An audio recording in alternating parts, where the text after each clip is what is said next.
কথায় আছে শখের দাম লাখ টাকা। টাকা দিয়ে কখনো শখকে বিচার করা যাবে না। তো আমার হাজবেন্ডের একটা ছোট্ট শখ পূরণ করার জন্য আমি রেডি হতে বসে গেলাম। কেমন লাগছে আমাকে? তো রেডি হওয়া শেষ, এবার বেরিয়ে পড়লাম হাজবেন্ডের শখ পূরণ করার জন্য।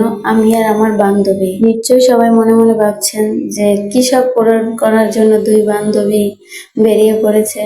তো আমরা ফাইনালি গাড়িতে উঠে পড়লাম। শখটা হচ্ছে কবুতর। আমরা চরখোলা করাচি চলে আসলাম। এটা চট্টগ্রামের একটি গ্রাম, যেখানে নানান জাতের নানান ধরনের কবুতর পাওয়া যায়। আমি যেহেতু এক জোড়া কবুতর নিব, তো কবুতরগুলো আমি যাচাই বাছাই করে দেখলাম যে আসলে কোন কবুতরটি নেওয়া যাবে। এটা হচ্ছে সিরাজি। এটা অনেক বড় কবুতর, বাসায় পালার জন্য পারফেক্ট। তো এটাও একটা সিরাজি জাত, অনেক বড় কবুতর, আমার খুব পছন্দের। হাঁটতে হাঁটতে দেখলাম একটা সুন্দর টিয়া পাখি নিয়ে একটা ছেলে বসে আছে। এই টিয়া পাখিটির দাম নাকি 3000 টাকা। তো টিয়া পাখিটি একটু হাতে নিলাম, মানে টিয়া পাখিটি সবার হাতেই উঠে পড়তেছিল, আমিও নিয়ে নিলাম।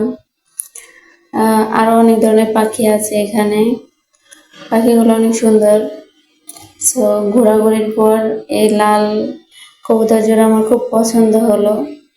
কবুতর জোড়ার দাম কম হলেও এটা খুব আমার পছন্দ হয়েছে, তাই নিয়ে নিলাম কবুতর জোড়া।